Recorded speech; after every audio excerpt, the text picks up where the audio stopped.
So welcome to the first lecture of this coursework oscillation and waves. So पहले हमने देख चुका है कि हमें क्या क्या टॉपिक्स पढ़ने हैं, ठीक है। वो हमारा इंट्रोडक्शन वीडियो था जिसमें हमने ये देखा था कि क्या क्या हमको वीडियो क्या क्या टॉपिक्स हमको पढ़ने हैं, ठीक है।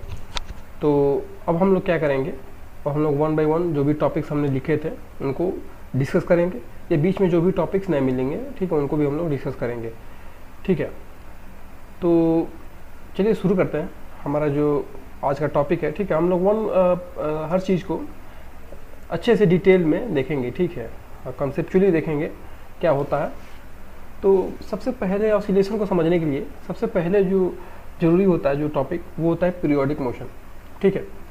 तो क्या होता है पीरियोडिक मोशन, क्या होता है पीरियोडिक मोशन? तो जैसे कि मैंने लिखा, the motion which repeats itself, the motion which repeats itself, ठीक है। आप देख सकते हैं कि मैंने इसमें लिखा हुआ है। So let me choose a colour to highlight it. तो मैंने लिखा हुआ है कि the motion which repeats itself after a fixed interval of time, ठीक है, after a fixed interval of time is called periodic motion. तो एक फिक्स इंटरवल के बाद, एक फिक्स इंटरवल के बाद जो मोशन अपने आप को रिपीट करता है, ठीक है, उसे हम लोग क्या कहते हैं, पीरियोडिक मोशन। जैसे आप बचपन में स्कूल जाते होंगे, ठीक है, स्कूल से घर आते होंगे, ठीक है, फिर स्कूल जाते होंगे, अगले दिन फिर घर आते होंगे, तो क्या एक पीरियोडिक मोशन है? क्या आप खुद से पूछिए कि क्या ये एक पीरियोडिक मोशन था? तो डिपेंड करता है कि आप कितने पंक्चुअल हैं, ठीक है। हालांकि आप अपने मोशन को तो रिपीट ही कर रहे हैं, ठीक है। आप जिस पाथ से गए थे उसी पाथ से वापस आ रहे हैं, ठीक है। अब वहाँ पे ये हो गया किसी दोस्त के घर घूम के आ गए, ठीक है, आज घूमे कल नहीं घूमेंगे। तो ये जो पीरियोडिसिटी है, ठीक है, यानी सेम रिपीट होना चाहिए, ठीक है। जैसे जिस पाथ से आप गए उसी पाथ से आप वापस आए, तो ही पीरियोडिक मोशन है। दूसरी चीज़, एक फिक्स इंटरवल ऑफ टाइम होना चाहिए, ठीक है। अब कल आप स्कूल जल्दी चले गए, ठीक है, और आज लेट जा रहे हैं, तो ये जो फिक्स इंटरवल है, ये जो एक एक वर्ड है, ठीक है, ये काफ़ी इंपॉर्टेंस रखता है समझने में, क्योंकि यही जो चीज़ें हैं ये डिफ्रेंशिएट करते हैं, ठीक है, एक दूसरे को। ये जो टर्म्स है फिक्स इंटरवल ऑफ टाइम और ये जो पीरियोडिसिटी, ठीक है, दो चीज़ें हैं। तो दिस फिक्स इंटरवल, फिर मैंने लिखा है this fix time interval should be minimum, ठीक है। और ये टाइम इंटरवल की हम लोग बात कर रहे हैं कि फिक्स जो एक टाइम इंटरवल के बाद ही क्या होना चाहिए, रिपीट होना चाहिए, ये मिनिमम होना चाहिए। क्या होना चाहिए? मिनिमम होना चाहिए। मतलब कैसे इसको समझे? तो एक छोटा सा हम लोग एग्जाम्पल लिखते हैं, ठीक है। So you know son, I know you know son, okay. Sun के बारे में सबने सुना होगा, ठीक है। और ये हो गया हमारा अर्थ, ठीक है। एस और ओ लग रहा है गया नहीं, देखिए ओ जो पॉइंट है हमारा वो है जिसके अबाउट वो जो है हमारा पॉइंट है वो सन है, ठीक है। और ये हमारा अर्थ है, छोटा सा मैंने अर्थ बना दिया है, ठीक है। ये क्या कर रहा है, इससे घूम रहा है, एक फिक्स इलिप्टिकल पाथ में ये क्या कर रहा है, घूम रहा है। तो अब मैं बोल रहा हूँ कि पहली चीज़ मुझे क्या चेक करना है कि एक पीरियोडिक मोशन है या नहीं, फिजिकली चेक करना है। जो मैंने पढ़ा है उससे मुझे चेक करना है। मैंने श्यामू को बोल दिया कि भाई श्यामू बताओ कि क्या एक पीरियोडिक मोशन है, क्या बताओ। तो श्यामू ने कहा कि मुझे बताया गया है कि मोशन जो है वो फिक्स पाथ में होना चाहिए। तो क्या ये पाथ फिक्स है क्या? हाँ फिक्स है। अब अर्थ का काम तो ये नहीं कि कभी इधर से घूम के ही कभी मार्स के ऑर्बिट में चला गया फिर वहाँ से घूम के आया, ऐसा तो है नहीं। अर्थ जो है काफ़ी सीधा लड़का है, वो एक ही पाथ में वो हमेशा आता है, ठीक है, एक ही पाथ पर हमेशा मोशन करता है। अब दूसरा चीज़ क्या बताया था, अब सैमू ने कहा कि दूसरा चीज़ है भाई फिक्स टाइम हमको बताया गया था क्लास में, वो हम देख लेते हैं, ठीक है। तो क्या अर्थ होता है जो वो हमेशा एक फिक्स इंटरवल ही लेता है। वो फिक्स इंटरवल हम लोग क्या कहते हैं, उसी को हम लोग कहते हैं 1 ईयर, ठीक है। अब आप कहेंगे कि सर किसी साल में तो 366 दिन हो जाते हैं, किसी में 365 दिन होते हैं। तो अच्छा ये ऐसा है नहीं, ठीक है। ये हमने अपने जिसको नहीं पता वो जान ले कि ये हमने अपने कन्वीनियंस के लिए बना लिया है। एक्चुअली जो फिक्स इंटरवल में ही अर्थ का रिपीटेशन होता है वो क्या होता है, 365 डेज, ठीक है, प्लस क्या होता है 1/4 ऑफ ए डे होता है। 365 डे और 1/4 ऑफ ए डे, तो 1/4 ऑफ ए डे कितना होगा, 1/4 ऑफ ए डे कितना होता है, एक दिन में 24 घंटे होंगे ना, तो ये 6 घंटे, यानी 365 दिन और 6 घंटे के अप्रोक्स टाइम लगते हैं, ठीक है। और हम लोग क्या करते हैं, हम लोग जनरली एक ईयर में 365 दिन काउंट करते हैं और ये जो 6 घंटे उसको बचाए रखते हैं। और जैसे ही 4 साल बीतते हैं, जिसको हम लोग लीप ईयर कहते हैं, कि जैसे ही 4 साल बीतते हैं तो ये 6 × 4 क्या हो जाता है, 6 घंटे हर साल से वो 24 घंटे हो जाते हैं, ठीक है। और ये पूरा एक दिन हो जाता है, ये हो जाता है पूरा वन दिन होता है क्या, वन डे, ये पूरा एक वन डे हो जाएगा, ठीक है। ये पूरा एक वन डे हो जाएगा और उसको हम लोग लीप ईयर में काउंट कर देते हैं, वो हो जाता है 366 दिन, ठीक है। बूझे क्या होता है लीप ईयर का कॉन्सेप्ट? ऐसा नहीं है कि अर्थ कभी 366 दिन में घूमा, कभी 365 दिन में, ऐसा कुछ नहीं है, ठीक है। अर्थ जो है वो अपना 365 अपना एक फिक्स इंटरवल में ही घूमता है, 365 + 4/4 ऑफ ए डे। और क्या होगा, तो हाँ, ये श्यामू ने कहा कि भाई फिक्स टाइम में भी ये मूव कर ले रहा है, कोई इसको दिक्कत, कोई दिक्कत नहीं। तो पीरियोडिक मोशन है क्या, अर्थ है क्या ये पीरियोडिक मोशन? ऑब्वियसली ये एक पीरियोडिक मोशन है, क्योंकि जो जो हम लोग कंडीशंस फिजिकली हमने देखे थे वो ये फॉलो कर रहा है, ठीक है। फिक्स पाथ है इसके पास, एक फिक्स टाइम इंटरवल के बाद ये रिपीटेशन हो रहा है, तो ऑब्वियसली ये एक पीरियोडिक मोशन का एग्जाम्पल है, ठीक है। कोई दिक्कत? अब हम तो ये फिजिकली बता दिए कि हाँ देख के बता दे रहे हैं, ठीक है, कोई दिक्कत नहीं। अब हमारे फिजिक्स वाले प्रॉब्लम्स क्या करते हैं, फिजिक्स वाले सर क्या कर देते हैं कि तुम ऐसा हमको ये सीधा से एग्जांपल नहीं देंगे, वो क्या करेंगे, वो पूछ देंगे कि बताओ ये हमारा एक फंक्शन हो गया sin 3t + cos 4t, बताओ क्या ये एक पीरियोडिक मोशन है क्या? वो क्या पूछेंगे, वो पूछेंगे कि क्या ये एक पीरियोडिक मोशन है क्या? तो अब आप इसको देखोगे कि अरे यार इसमें तो हमको कैसे बताएं कि इसका ऑर्बिट क्या है, ठीक है, ये किस पाथ पर मूव कर रहा है, कैसे हमें बताएंगे? तो इसके लिए देखो, इसके लिए मैंने लिखा है अगले लाइन में कि mathematically it can be written as RT = RT + T। R क्या है, R क्या है, R जो है ये है इस केस में इसी अपना सन और अर्थ वाला ही जो हमारा एग्जांपल है, ठीक है। इसी पे हम लोग ज़्यादा हम लोग दूर नहीं जाएंगे, ठीक है, ऐसे बहुत दूर है ये सन। तो ये हमारा अर्थ हो गया, सन और अर्थ, ठीक है। तो इसी एग्जाम्पल को हम लोग फिर से देखते हैं। तो ये जो हमारा इस सेंटर से अर्थ का जो पोजीशन वेक्टर हो गया वो हो जाएगा वेक्टर R, ठीक है। हम उसको वेक्टर R से हम लोग शो ऑफ कर रहे हैं, उसको दिखा रहे हैं, उसको हम लोग रिप्रेजेंट कर रहे हैं वेक्टर R से, ठीक है, किसी भी टाइम t पे। हमने कहा कि t टाइम पे ये हमारा पोजीशन वेक्टर इसका R है, t कुछ भी हो सकता है, कोई भी टाइम हो सकता है, ठीक है। 3 सेकंड पे कितना इसका वेक्टर R है आप इसी से बताएंगे, ठीक है। तो ये बताया गया कि वेक्टर R जो है ये t + T पे ये रिपीट करेगा, ठीक है। यानी जैसे ही इस t में हमने T ऐड किया तो ये क्या हो गया, फिर से वही फंक्शन आ गया। तो हम लोग कहेंगे मैथमेटिकली कि हाँ ये एक पीरियोडिक मोशन है। तो अब हमारे फिजिक्स वाले सर ने दिया था कि ये बताओ कि ये जो फंक्शन है ये वेक्टर R जो है, ये वेक्टर RT दे दिया था सर ने, और कहा कि बताओ क्या एक पीरियोडिक फंक्शन है क्या? तो हम लोग इसको चेक करेंगे कि क्या एक पीरियोडिक फंक्शन है या नहीं, ठीक है। तो चलो देखते हैं इसको। अपना जो हमको श्यामू ने कहा कि हमें सर बताए थे कि RT + T कर देने पे RT आ जाना चाहिए, तो क्या इसमें आ रहा है या नहीं आ रहा, देख लेते हैं हम लोग। अगर ये बताओ कि अगर ये पीरियोडिक है और ये अलग से भी ये भी पीरियोडिक है, तो ये दोनों का सम भी पीरियोडिक होगा कि नहीं? ऑब्वियसली होगा, ये भी पीरियोडिक मोशन है, ये भी पीरियोडिक मोशन है, तो दोनों का सम भी क्या होगा, एक पीरियोडिक ही मोशन होगा, है कि नहीं है? कोई दिक्कत इसमें? कोई दिक्कत नहीं इसमें। sin 3t cos 4t अगर ये दोनों अलग अलग पीरियोडिक है तो इनका सम भी क्या होगा, पीरियोडिक होगा। तो चलिए देखते हैं कैसे। तो हमने देखा कि sin 3t जो है ये पीरियोडिक है या नहीं। तो हमने क्या किया कि sin 3t की जब हमने क्या कर दिया, t की जब क्या करना था, t + T करना था, t + T करना था, ठीक है। अब क्या किया भैया, अब sin 3t जो है इसको हमने लिख दिए, गुणा कर दिए, क्या कर दिए, गुणा कर दिए, 3t + 3 कैपिटल वाला t, ठीक। कोई दिक्कत नहीं। sin 3t = sin 3t + capital 3t हो गया, ठीक है। अब देखो दोनों का आर्गूमेंट हम लोग सेम कर देंगे नहीं कर देंगे? जब हमारा साइन का फंक्शन सेम है तो आर्गूमेंट भी अंदर वाला क्या होगा, सेम होगा। हाँ, कैसे सेम होगा ये आप लोग जानते होंगे कि sin थीटा बराबर sin हैंडराइटिंग गंदी है क्या मेरी, बताइए जरा, गंदी है क्या ये? नहीं, sin थीटा + 2n पाई, ठीक है। और n क्या हो सकता है, n हो सकता है 1 2 3 4 कुछ भी हो सकता है, ठीक है, 1 2 3 4 या जो भी आप, ये सब तो आप लोग पढ़े होंगे, ठीक है, इसमें कोई मुझे बताने वाली बहुत बड़ी बात नहीं है। Sine theta is equal to sine theta plus 2n pi, ठीक है।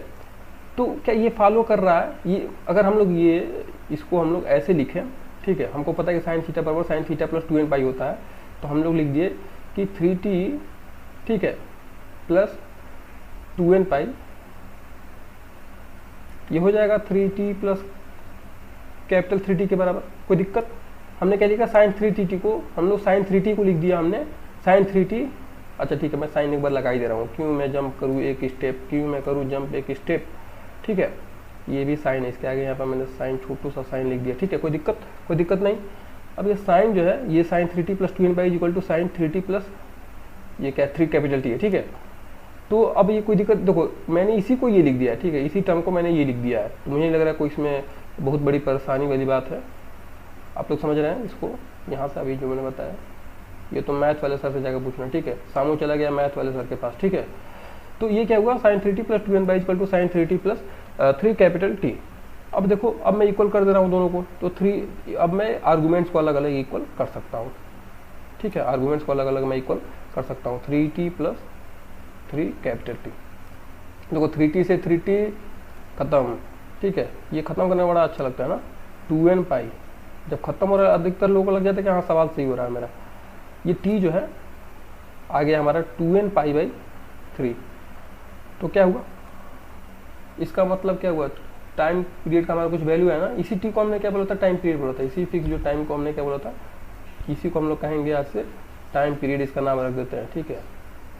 तो ये जो है t हमारा आया, टाइम पीरियड जो है हमारा वो हो गया 2 पाई बाई 3, और ये n जो है ये कोई वैल्यू ले सकता है, कभी n 1 भी हो सकता है, 2 भी हो सकता है, ठीक है, 3 भी हो सकता है, कुछ भी हो सकता है। तो हम कौन सा लेंगे इसमें से? 1 2 3 4 5, इसमें से कौन सा हम लोग t लेंगे?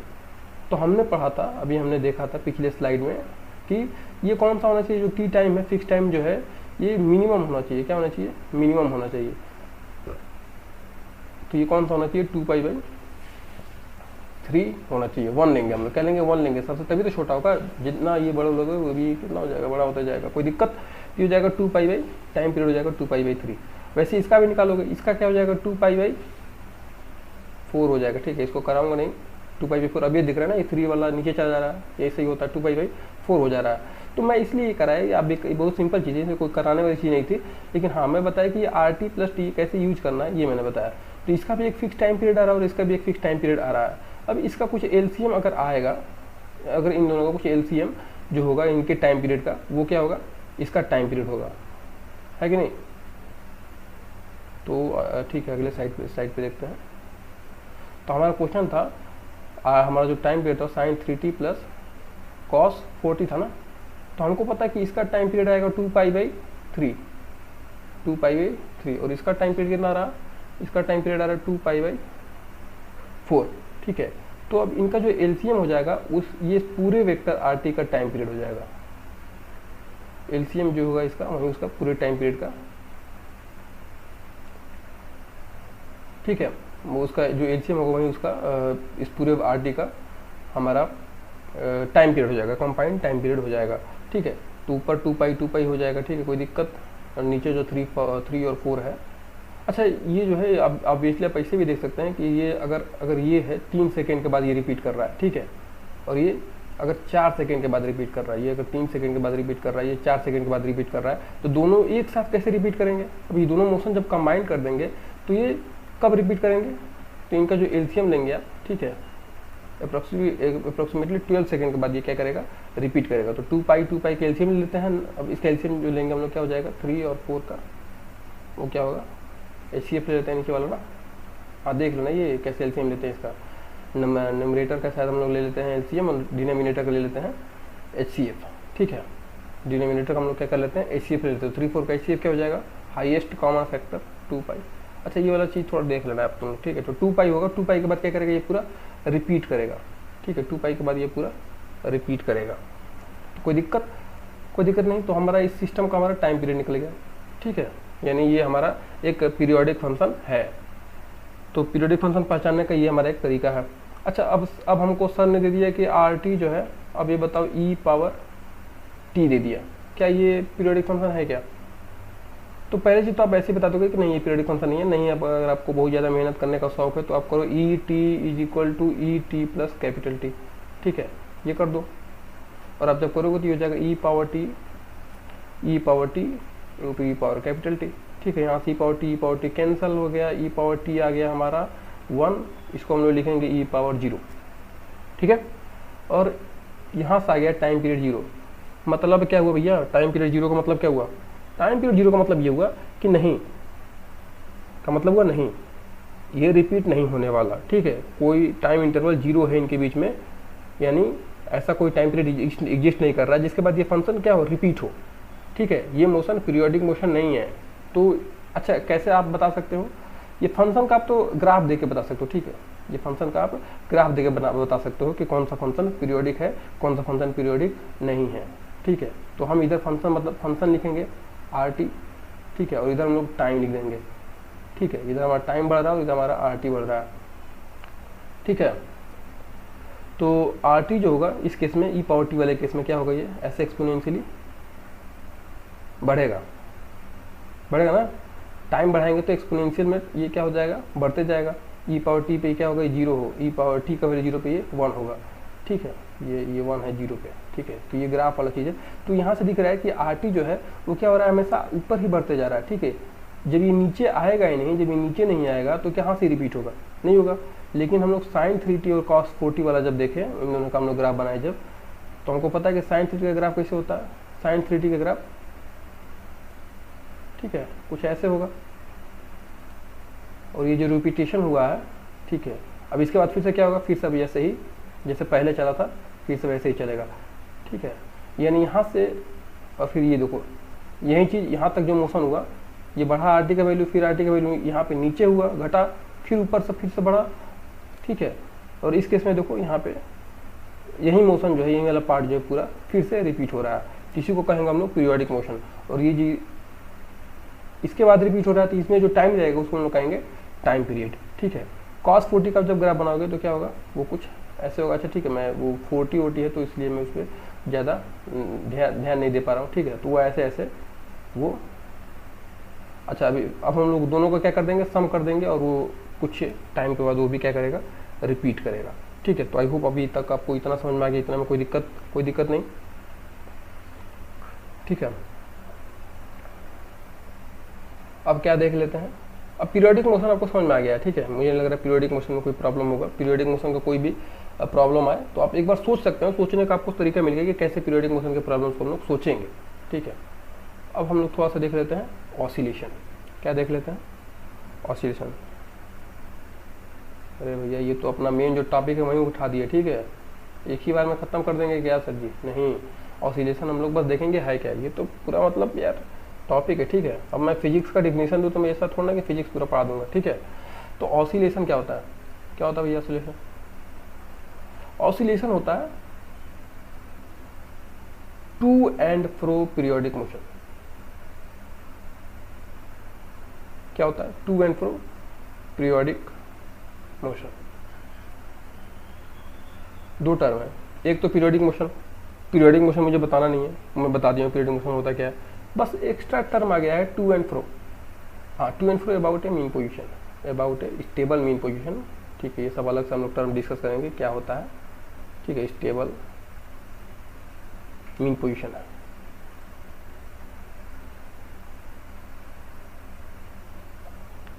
तो स्टेबल मीन पोजीशन के बाद स्टेबल मीन पोजीशन के about to and fro motion होगा ऑसिलेशन में, ठीक है। और ये पीरियोडिक मोशन भी होना चाहिए, तो इसको कहेंगे हम ऑसिलेशन। तो अभी तक हमने देखा कि पीरियोडिक मोशन हमने क्या देखा कि सन, ठीक है, और ये अर्थ, ये क्या कर रहा था, ऐसे ये घूम रहा था इसके चक्कर में, ठीक है। सन के चक्कर में अर्थ ऐसे क्या कर रहा था, घूम रहा था, ठीक है, मतलब उसका चक्कर लगा रहा था। और ये इनका जो मोशन का डायरेक्शन था वो सेम था, ठीक है। मतलब हमेशा वो एक ही डायरेक्शन में मोशन हो रहा है, ठीक है, दिख रहा है आपको, ऐसे ऐसे हमेशा मोशन हो रहा है, ठीक है। ऐसा तो हुआ नहीं कि अर्थ अचानक से इसका मन बदल गया और अर्थ ऐसे घूमने लगा, कहेगा बहुत घूम लिए, बहुत साल से ऐसे ही घूम रहे हैं, कभी हमको ऐसे घूमने का मौका मिलता तो मतलब क्या ही हो जाता, ठीक है, ऐसा तो हुआ नहीं। सन हमेशा अर्थ क्या कर रहा है, हमेशा एक ही डायरेक्शन में रोटेशन कर रहा है। अच्छा मान लो ऐसे अगर ऐसा हुआ अर्थ मतलब घूमना बंद कर दिया अचानक, तो सबसे पहले क्या करना पड़ेगा, अर्थ को रुकना पड़ेगा, ठीक है, अर्थ को क्या करना पड़ेगा, रुकना पड़ेगा, तभी तो डायरेक्शन बदलेगा। हमको कभी ऐसे बॉडी ऐसे मूव कर रहा है, ठीक है, और हमको ऐसे वापस आना है तो हमें एक जगह पहले रुकना पड़ेगा, तब तो मुड़ेंगे, ठीक है। तो जब वो रुकेगा तो क्या होगा, ठीक है, सोचना ये, रुकेगा तो तुरंत ऐसे अंदर अंदर हो जाएगा सब, ठीक है, सब खत्म हो जाएगा। तो क्या हो गया, अर्थ एक ही डायरेक्शन में मोशन करता है, तो ये हो गया हमारा पीरियोडिक मोशन। और ऑसिलेशन क्या कर दिए, ऑसिलेशन कहता है कि टू एंड फ्रो, यानी एक ही पोजीशन के अबाउट हमको इधर भी जाना है और फिर इधर भी जाना है, ठीक है, यानी हमारे एक ही पॉइंट पे दो वेलोसिटीज होंगे, वेलोसिटी के दो डायरेक्शन होंगे, ठीक है। जैसे मैं अब इसका सबसे बेहतरीन एग्जांपल जो कि श्यामू क्लास 1 से पढ़ रहा था, ठीक है, तो श्यामू ने वही बता दिया कि देखो भैया ये हमारा पेंडुलम है, ठीक है, छोटा सा बॉब मैंने लटका दिया और ये ऐसे मैंने ऑसिलेट करा दिया। तो अब बताओ कि यहाँ पे इस पॉइंट पे इस पेंडुलम की कितनी वेलोसिटी है। देखो एक तो पेंडुलम इधर की ओर जाएगा, ठीक है, और दूसरा क्या होगा, उधर से फिर वापस आएगा। तो जब इधर से जाएगा वापस तो इसका वेलोसिटी इस डायरेक्शन में होगा, जब वापस आएगा तो इस डायरेक्शन में होगा। मैग्नीट्यूड दोनों वेलोसिटी का सेम होगा, दोनों सेम मान लो मैग्नीट्यूड उनका v ही है, लेकिन डायरेक्शन क्या होगा, अलग अलग होगा, ठीक है। मतलब एक ही पॉइंट पे क्या है, दो डायरेक्शन है वेलोसिटी के। अर्थ में कोई ऐसा पॉइंट है क्या, यहाँ भी देखो तो उसका वेलोसिटी क्या है, इसी डायरेक्शन में है, फिर वापस आएगा तो भी क्या होगा, इसी डायरेक्शन में होगा, फिर एक बार और वापस आएगा तो भी इसी डायरेक्शन में होगा, ठीक है, यानी वो फिक्स है। लेकिन एक बार ये इधर जा रहा है तो इस डायरेक्शन में, इधर आ रहा है तो इस डायरेक्शन में, तो टू एंड फ्रो हो गया ना, ये क्या हो गया, इसी को कहते हैं टू एंड फ्रो। और मीन पोजीशन कौन सा है, ये हमारा मीन पोजीशन, इसी के अबाउट क्या करेगा, इधर जाएगा और इधर आएगा, ठीक है। तो ये दोनों चीज लिखना जरूरी है, to and fro about a stable mean position, ठीक है। अगर मैं ये नहीं लिखता बस लिख देता टू एंड फ्रो तो क्या हो जाता, क्या दिक्कत था इससे।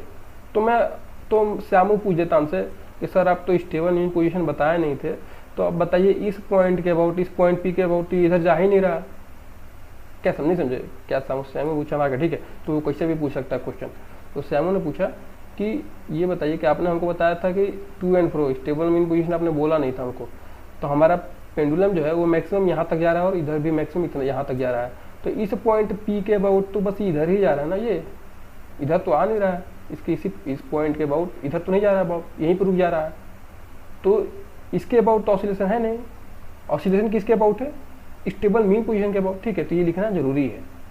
तो हमारा स्टेबल मीन पोजीशन के अबाउट ही इधर इधर होगा, ठीक है, इधर जाएगा और इधर आएगा। इस पॉइंट के अबाउट आप एक्सट्रीमम्स पॉइंट के अबाउट आप चेक करेंगे तो नहीं होगा फिर, ठीक है। तो ये हो गया ऑसिलेशन। अच्छा ये हो क्यों रहा है, मैथमेटिकली देखिए इसको, ये ऐसा हो क्यों रहा है, मैथमेटिकली क्या प्रॉब्लम है, मैथमेटिकली क्यों हो रहा है ऐसा, मैथमेटिकली क्योंकि ये जो फोर्स है ना, इस पे जो फोर्स लग रहा है जिसके कारण ये मोशन कर रहा है, ये फोर्स ऑसिलेशन में, वो कैसा हो रहा है, वो निगेटिव है डिस्प्लेसमेंट के, ठीक है। ये एन क्या है, कोई पावर है, ठीक है, कोई जनरल बात कर रहे हैं हम लोग, ऑसिलेशन क्या कर रहे हैं, जनरल बात कर रहा है। ऐसा तो है नहीं मैं एसएचओ की बात कर रहा हूँ, ठीक है, तो मैं एक्स लिख दूंगा माइनस के एक्स लिख दूंगा, नहीं, मैं जनरल बात कर रहा हूँ। तो ये मुझे बराबर भी नहीं लिखना चाहिए, मुझे क्या लिखना चाहिए, प्रोपोर्शनलिटी लिखना चाहिए, ठीक है। तो फोर्स जो है वो माइनस प्रोपोर्शनल है निगेटिव ऑफ द एक्स से, ठीक है। मतलब कहने का मतलब है कि अगर हमारा डिस्प्लेसमेंट इस डायरेक्शन में बढ़ रहा है, ठीक है, तो भैया फोर्स लगेगा इस डायरेक्शन में, उसको रोकना चाहेगा। ये फोर्स जब इस डायरेक्शन में लगेगा तो यानी एक्सेलरेशन भी इस डायरेक्शन में होगा, ठीक है, यानी बॉडी क्या होगा, इस डायरेक्शन में जाने वाला जो बॉडी है वो क्या होगा, स्लो होगा, क्योंकि इस पर फोर्स अपोजिट डायरेक्शन में लग रहा है। तो इसको ये इधर जा रहा है, इसको ये ऐसे रोक रहा है धीरे धीरे, ठीक है, ऐसे ऐसे जाकर अब रुक गया, ठीक है। अब इसको फिर ये उधर मोशन करा रहा है, ठीक है। तो दोनों केस में इसका कहने का मतलब क्या है कि जब हमारा एक्स बढ़ेगा, ठीक है, तो हमारा फोर्स भी बढ़ेगा, ठीक है, हमारा फोर्स भी बढ़ेगा लेकिन अपोजिट डायरेक्शन में, ठीक है। तो जैसा हमारा जो बॉब है वो इस डायरेक्शन में जा रहा था, ठीक है, यहाँ से एक्स पहले यहाँ पे था, एक्स इतना था पहले, ठीक है। ये एंगल की बात करते हैं हम लोग, इसमें जनरलाइज कोऑर्डिनेट हम लोग बात करेंगे, तो ये एंगल यहाँ पे थीटा लेंगे, ठीक है। तो हम लोग एक्स ही के बारे में समझ रहे हैं, ठीक है। अच्छा नहीं एक्स नहीं समझोगे, नहीं मानोगे मतलब एक्स में, ठीक है। हम क्या कर लिए भाई, ये प्रॉब्लम है तुमको, मतलब श्यामू करे कि हम एक्स में नहीं मानेंगे, उसमें थीटा आप कैसे एक्स बना रहे हैं। तो हमने क्या किया, हमने श्यामू की बात मानी, हमने क्या कर दिया, एक मास एम ले लिया और ये स्प्रिंग मास सिस्टम बना दिया। अब कोई दिक्कत नहीं। अब मैंने इसको क्या किया, इधर पर मैंने इसका फोर्स लगा दिया, ये क्या हो गया, यहाँ पे ये आ गया, ठीक है। यहाँ पे आ गया, इतना डिस्प्लेसमेंट हुआ इसका x, ठीक है, इतना इसका डिस्प्लेसमेंट हो गया x। अब क्या हुआ, इतना डिस्प्लेसमेंट x हो गया, तो जब इधर की ओर जा रहा था तो इसका फोर्स कितना लग रहा था, इधर की ओर, ठीक है। तो जब इसका डिस्प्लेसमेंट 1 सेंटीमीटर था मेन पोजीशन से, तो फोर्स कितना था, 1 न्यूटन था इस डायरेक्शन में। अब डिस्प्लेसमेंट हो गया इसका 3 सेंटीमीटर, फोर्स कितना हो गया, 3 न्यूटन, ठीक है, लेकिन इस डायरेक्शन में, ठीक है। तो यही है प्रोपोर्शनैलिटी, x बढ़ेगा तो फोर्स भी बढ़ेगा, लेकिन नेगेटिव डायरेक्शन में। तो ये ऐसा नेचर का जब फोर्स लगेगा ना, ऐसा नेचर का जब फोर्स लगेगा तभी ऑसिलेशन होगा। अगर ऐसा नेचर का फोर्स आपको नहीं मिल रहा तो ऑसिलेशन भी नहीं होगा। तो इसी फोर्स को हम लोग कहते हैं, इसी फोर्स को हम लोग कहते हैं रीस्टोरिंग फोर्स। तो ये फोर्स बहुत जरूरी है, रीस्टोरिंग फोर्स बहुत जरूरी है। अगर ये नहीं हुआ तो ऑसिलेशन नहीं होगा, ठीक है। तो ये आई होप आपको ये समझ में आएगा कि रिस्टोरिंग फोर्स कितना जरूरी है, ठीक है।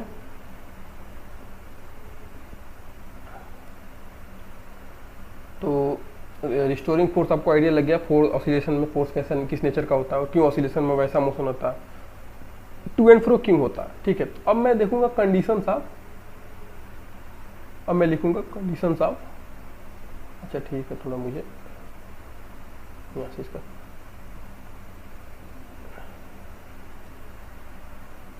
हाँ, अब मैं लिखूंगा कंडीशन ऑफ ऑसिलेशन। ऑसिलेशन के क्या क्या कंडीशंस है, ऑसिलेशन, कंडीशन ऑफ ऑसिलेशन, ठीक है। क्या है ऑसिलेशन की कंडीशन, तो पहले तभी हम लोग देखे एक कंडीशन, तो हम लोग अभी देखे वो क्या था, रीस्टोरिंग फोर्स। ये नहीं हुआ तो ऑसिलेशन भी नहीं होगा, ठीक है। पहला कंडीशन था हमारा रीस्टोरिंग फोर्स। दूसरा कंडीशन क्या है हमारा दूसरा कंडीशन जो है वो है क्या है भाई, दूसरा कंडीशन, एक तो मान लो रिस्टोरिंग फोर्स होना चाहिए, नहीं होगा तो नहीं होगा। फिर दूसरा क्या है, इनर्शिया होना चाहिए, ठीक है, इनर्शिया भी जरूरी है। इनर्शिया नहीं होगा तो ऑसिलेशन नहीं होगा। क्यों, कैसे, क्यों और कैसे, ये हमेशा आपके मन में आना चाहिए किसी भी टॉपिक को पढ़े तो क्यों और कैसे का सवाल जब तक आपको, ठीक है। ये हमारा बॉब था, ठीक है, ये इधर गया, ये मैंने इधर इसको ला दिया, ठीक है, फिर ये इधर वापस जाएगा। तो ये फोर्स जो है जब इधर की ओर जा रहा था तो फोर्स हमारा इधर लग रहा था, भैया इसको रोक रहा था, हमने तो इधर इसको ऑसिलेट कर दिया, लेकिन इसको रोक रहा था, रोकते रोकते एक जगह इसको इस एंगल पे ये रोक ही दिया, आखिर में ये कामयाब हो गया, इसको रोक दिया यहाँ पे। अब ये क्या होने लगा, अब ये रुक गया तो इधर की ओर मोशन करने लगा, ठीक है, इधर की ओर मोशन करने लगा, और इसको क्या होना चाहिए, यहाँ पे जाके रुक जाना चाहिए, ठीक है, यहाँ पे जाके इसको रुक जाना चाहिए, क्योंकि इस केस में तो फोर्स जीरो है, ये तो हमारा मेन पोजीशन है ना, स्टेबल पोजीशन है, ये तो स्टेबल नहीं, हाँ स्टेबल ही पोजीशन है, इक्विलिब्रियम पोजीशन है हमारा ये, ठीक है। जब बॉब हमारा ऐसे हो, ठीक है, यानी कोई एंगल ना बनाया हो तो हमारा इक्विलिब्रियम पोजीशन में है, इसको ऐसे छोड़ देंगे तो ऐसे एग्जिस्ट भी कर जाएगा, लेकिन यहाँ पे ये नहीं रुकता है। अगर यहाँ पे रुक जाता तो क्या होता, यहीं पे अगर रुक जाता तो फिर सब बंद हो जाता ना, सारा मोशन सब बंद हो जाता, सब खेल यहीं पे खत्म। लेकिन ये नहीं रुकता, क्यों, क्योंकि इनर्शिया का, इनर्शिया क्या कहता है कि हम चलेंगे तो चलते रहेंगे, रुके रहेंगे तो रुके रहेंगे, जब तक आप बाहर से हम पे कोई प्रेशर ना बनाए, ठीक है। तो ये चलता ही रहेगा, ठीक है, ये इधर इसको मोशन एक बार मिल चुका है, एक बार इसको वेलोसिटी मिल चुका है, ये सर चलता ही रहेगा और फोर्स हमारा इधर लगता रहेगा, फिर इसको यहाँ पे रोक देगा, ठीक है, फिर इधर जाएगा तो फिर इधर की फोर्स लगेगा, मतलब ये रुकेगा नहीं, और इसी कारण क्या होगा, ऑसिलेशन होता रहेगा। तो इनर्शिया भी बहुत ही जरूरी कंडीशन है, ठीक है। तीसरा कंडीशन क्या है, एक स्टेबल मीन पोजीशन होना चाहिए, ठीक है, ये बहुत ही नेसेसरी कंडीशन है, स्टेबल मीन पोजीशन होना चाहिए। अगर नहीं हुआ तो ऑसिलेशन नहीं होगा।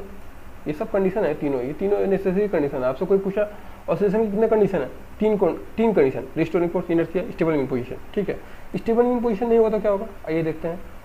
पहले तो अच्छा इस टॉपिक को अच्छे से हम लोग डिस्कस करेंगे, ठीक है, ये जरूरी है। तो सबसे पहले हम लोग थोड़ा सा बहुत जान लेते हैं इसको समझने के लिए, इक्विलिब्रियम क्या होता है। इक्विलिब्रियम सब जानते होंगे। इक्विलिब्रियम क्या होता है, दो चीज, टॉर्क को कर दीजिए जीरो, ये यार टॉर्क को जीरो कर दीजिए, और ट्रांसलेशनल फोर्स भी जीरो कर दीजिए, ट्रांसलेशनल फोर्स, भी 0 कर दीजिए, इन दोनों चीज़ को आप 0 कर दीजिए, आपका इक्विलिब्रियम स्टैब्लिश हो जाएगा। ठीक है, ना बॉडी रोटेट करेगी ना ही बॉडी लीनियर मोशन करेगी। ठीक है, तो ऑब्वियस है तब तो इक्विलिब्रियम में रहेगी। इक्विलिब्रियम मतलब ये सब दोनों चीज़ें, नेट फोर्स उस पर 0 हो, ठीक है, नेट टॉर्क उस पर 0 हो, तो ये इक्विलिब्रियम हो गया। अब हमको क्या इक्विलिब्रियम से हमको क्या मतलब हुआ? अब इक्विलिब्रियम के 3 टाइप हो गए। ठीक है, इक्विलिब्रियम में भी कितने प्रकार के इक्विलिब्रियम होते हैं? 3 टाइप के, स्टेबल, अनस्टेबल और न्यूट्रल।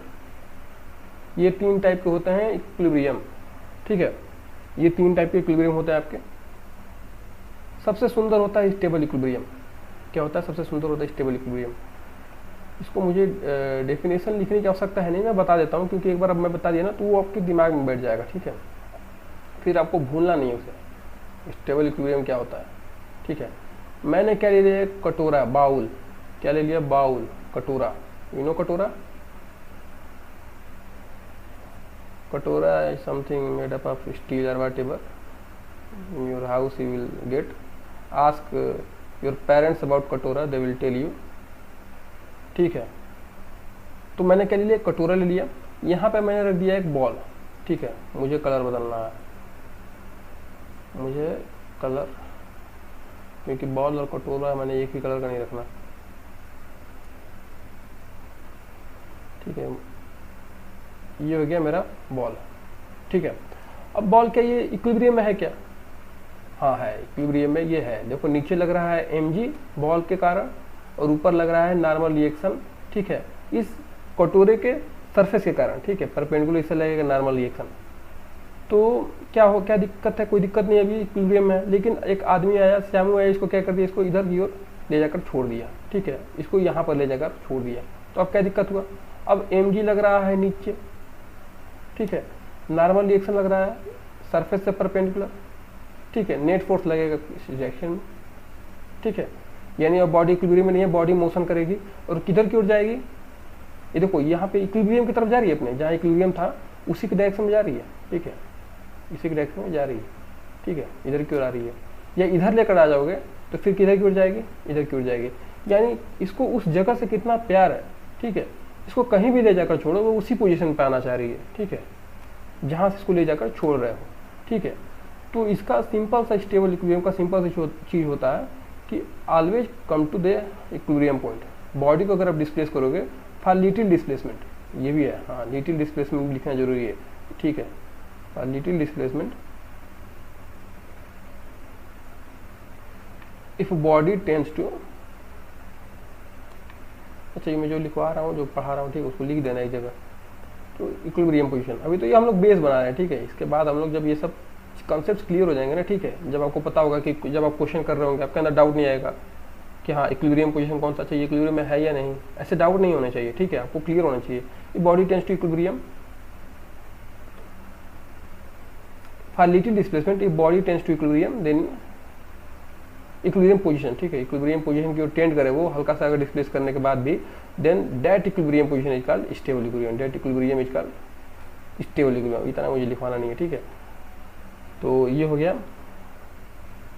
कहाँ था मैं? हाँ ये था, मैं भूल जाता हूँ कहाँ था। हाँ ये देखो मैंने यहाँ पे था मैं, तो ये हमारा स्टेबल इक्विलिब्रियम है। कौन सा इक्विलिब्रियम? Stable equilibrium. बॉडी को आप शिफ्ट करो उसके इक्विलिब्रियम पोजीशन से इधर उधर, फिर से वहीं पे आ जाए तो हो जाएगा आपका स्टेबल इक्विलिब्रियम पोजीशन। ठीक है, अच्छा अब मैं एक केस बताऊंगा अनस्टेबल इक्विलिब्रियम पोजीशन का। वो क्या होगा? मैंने उसी कटोरे को, द सेम कटोरा, कटोरा को आपको विजिट करना पड़ेगा। ठीक है, those who have not seen katora please see a katora, make a Google search for this also, you can, if you can just make a Google search of katora because it is very much necessary. ठीक है, तो हो गया हमारा कटोरा। और अब मैंने, अब श्यामू फिर से आया। श्यामू ने क्या है, उसको बड़ा मजा आया था इस बार, पिछली बार ऐसा किया था कि मतलब उसको कोई फर्क ही नहीं पड़ा। ठीक है, कोई पहचान नहीं पाया कि श्यामू ने कुछ किया भी है नहीं, क्योंकि जहाँ पे था बॉडी वहीं पे था फिर से। लेकिन इस बार क्या किया उसने, इसको इस पे इधर की ओर, अच्छा देखो ये इक्विलिब्रियम में है। ठीक है, पहले जो तो ये देख लो कि इक्विलिब्रियम में है या नहीं। mg ऊपर लग गया n, कोई दिक्कत नहीं। mg इक्वल टू n है हमारा, बॉडी रेस्ट में है। ठीक है, इक्विलिब्रियम में है बॉडी हमारा, बॉडी जो हमारा इक्विलिब्रियम है, mg और n बराबर है। ठीक है, तो mg और n बराबर हो गए। इक्विलिब्रियम में बॉडी। अब साइमन ने इसको हल्का सा इधर की ओर शिफ्ट किया, ठीक है, हल्का से इसको इधर की ओर शिफ्ट किया, 1 मिनट।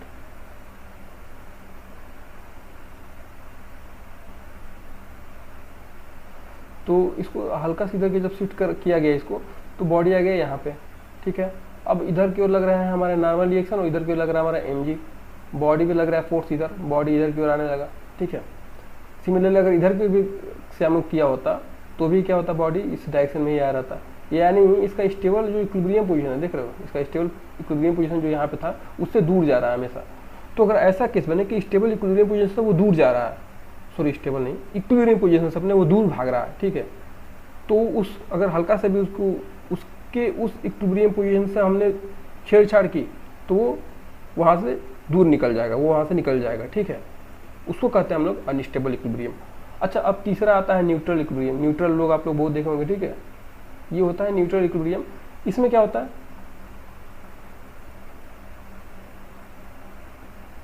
ठीक है, ये हमारा हो गया ग्राउंड, ठीक है।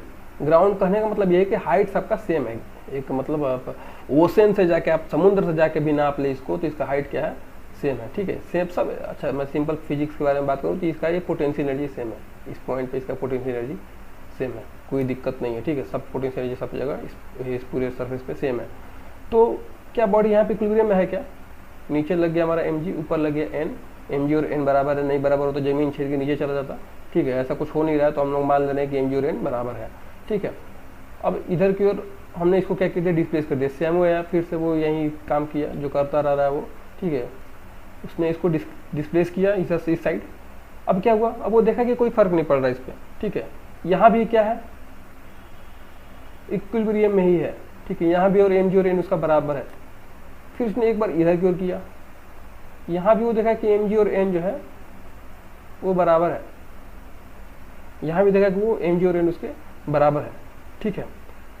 तो यहाँ भी उसको कोई प्रॉब्लम नहीं मिला। मतलब अब हम लोग देखेंगे न्यूट्रल इक्विलिब्रियम, इससे क्या हमको समझ में आया कि बॉडी को उसकी इक्विलिब्रियम पोजीशन से किधर भी लेकर जाओ, जहाँ लेके जाओगे वहाँ ही वो इक्विलिब्रियम में हो जाएगा, ठीक है। उसके लिए लेफ्ट राइट कुछ नहीं है, ठीक है, उसके लिए हर जगह सेम है, मतलब वो इक्विलिब्रियम पोजीशन में हर जगह हो जाएगा, ठीक है। तो उसको इस इक्विलिब्रियम को हम लोग कहते हैं न्यूट्रल इक्विलिब्रियम। तो हमने क्या देखा, हमने पढ़ना क्या था, ये न्यू सेक्शन 9 कैसे हो गया है, 5 पे चलते हैं, 5 पे क्या था, 8 पे चलते हैं, 8 पे लिखा था हमने, ठीक है। हाँ, तो अब हमने स्टेबल मीन पोजीशन लिखा था कि कंडीशन क्या होता है, स्टेबल मीन पोजीशन, ठीक है। तो हमने देखा कि स्टेबल मीन पोजीशन जो था उसी में तो ऑसिलेशन हो रहा था। जब हम लोग कटोरे को ऐसे रखे थे, जब हमारा कटोरा ऐसा था, तभी तो हमने देखे कि ऑसिलेशन कर रहा है, और बाकी से केसेस में ऑसिलेशन नहीं हुआ। तो इसीलिए क्या होता है, हमने बताया कि stable mean position is a must case for oscillation. अगर स्टेबल मीन पोजीशन है ही नहीं उसके पास तो ऑसिलेशन ऐसे ही नहीं होगा, ठीक है। तो आई होप इतना काफ़ी है ऑसिलेशन के बारे में जानने के लिए। मुझे लग रहा है इसके बाद मुझे कुछ और अगले लेक्चर में हम लोग डिस्कस करेंगे, इतना काफ़ी हो गया कंटेंट। कंडीशन पहला लेक्चर है, ठीक है, तो कंडीशन ऑफ ऑसिलेशन हम लोग समझ लिया, ऑसिलेशन के बारे में हमने काफ़ी जान लिया, ठीक है। तो अगले लेक्चर से हम लोग अब कुछ ऐसा पढ़ेंगे कि जो कि आपके प्रॉब्लम्स में भी काम करे। तो ये तो हो गया हमारे कंसेप्चुअल चीज़ें कुछ, आई होप आपको समझ में आया होगा, ठीक है। तो कटोरा जाके सर्च कर लेना, ठीक है, जिसको नहीं पता है। बाकी मिलते हैं अगले लेक्चर में।